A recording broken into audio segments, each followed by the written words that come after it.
کہتے ہیں کہ ایک مرتبہ ایک بزنس مین نے خواب میں دیکھا کہ اسے کہا جا رہا ہے کہ تمہاری کمپنی کے مین گیٹ کے سامنے جو فلاں پھل فروش پھل بیچتا ہے اسے عمرہ کروا دو۔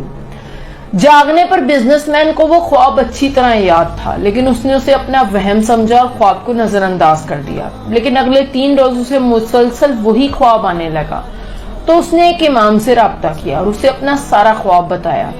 اس پر امام صاحب نے کہا کہ اس شخص سے رابطہ کرو اور اسے عمرہ کروا دو۔ اس پر بزنس مین نے اپنے سیکرٹری سے اس پھل فروش کا نمبر معلوم کرنے کے لیے کہا اور اگلے ہی روز اس سے رابطہ کیا اور اسے فون کر کے کہنے لگا کہ مجھے خواب میں تمہیں عمرہ کروانے کے لیے کہا گیا ہے، میں جتنی جلدی ہو سکے اس نیک کام کو کرنا چاہتا ہوں۔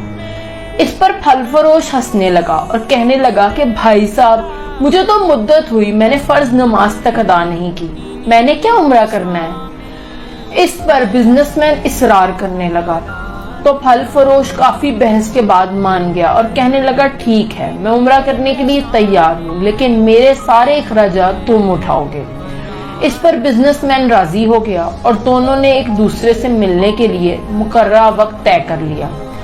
اگلے روز جب وہ دونوں ایک دوسرے سے ملے تو بزنس مین اس کی شکل و صورت اور وضاحت دیکھ کر ہی پہچان گیا کہ یہ شخص زیادہ مذہبی نہیں لگتا۔ اسے بہت تعجب ہوا کہ اسے خواب میں اس شخص کو عمرہ کروانے کے لیے کہا گیا ہے، لیکن جو بھی ہے دونوں عمرے کے لیے روانہ ہو گئے۔ وہ دونوں میقات پہنچے، انہوں نے غسل کیا، اس کے بعد احرام باندھا اور اس کے بعد وہ حرم کی طرف روانہ ہو گئے۔ بیت اللہ پہنچ کر انہوں نے طواف کیا، اس کے بعد مقام ابراہیم پر 2 رکعت نفل ادا کیے، صفا مربع کا چکر لگایا، سر منڈوایا اور اس طرح ان کا عمرہ مکمل ہو گیا۔ جب وہ واپسی کی تیاریاں کر رہے تھے تو ایک دن حرم سے نکلنے سے پہلے پھل فروش نے بزنس مین سے کہا کہ میں حرم سے جانے سے پہلے 2 رکعت نفل ادا کرنا چاہتا ہوں۔ اس پر بزنس مین کو کیا اعتراض ہونا تھا؟ اس نے کہا پڑھو نفل، بہت شوق سے پڑھو۔ پھل فروش بزنس مین کے سامنے ہی نفل ادا کرنے لگا، لیکن جیسے ہی وہ سجدے میں گیا اس کا سجدہ بہت لمبا ہونے لگا۔ اس پہ بزنس مین نے اس کو ہلا کر دیکھا تو کوئی حرکت نہیں ہوئی۔ بزنس مین کو احساس ہوا کہ پھل فروش کی روح تو حالت سجدہ میں ہی پرواز کر چکی ہے۔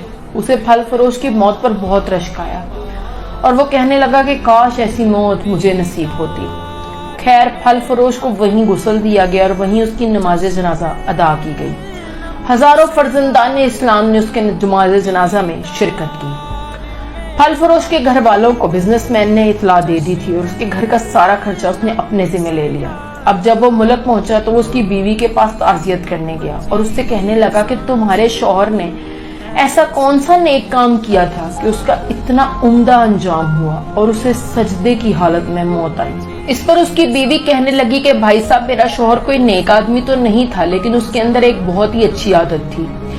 ہمارے گھر کے پاس ہی ایک بیوہ عورت اپنے چھوٹے چھوٹے بچوں کے ساتھ رہتی ہے۔ میرا شوہر جب بھی اپنے بچوں کے لیے کوئی کھانے پینے کی چیز لاتا تھا تو ساتھ ہی ان بچوں کے لیے بھی لے کر آتا تھا اور اس کے دروازے پر رکھ کر کہتا تھا کہ بہن، میں نے باہر کھانا رکھ دیا ہے، تم اسے اٹھا لو۔ اس پر بیوہ عورت باہر نکلتی اور آسمان کی طرف دیکھ کر دعا کرتی کہ اے اللہ، اس نے میرے بھوکے بچوں کو کھانا کھلایا ہے، اس کا خاتمہ ایمان پر کرنا۔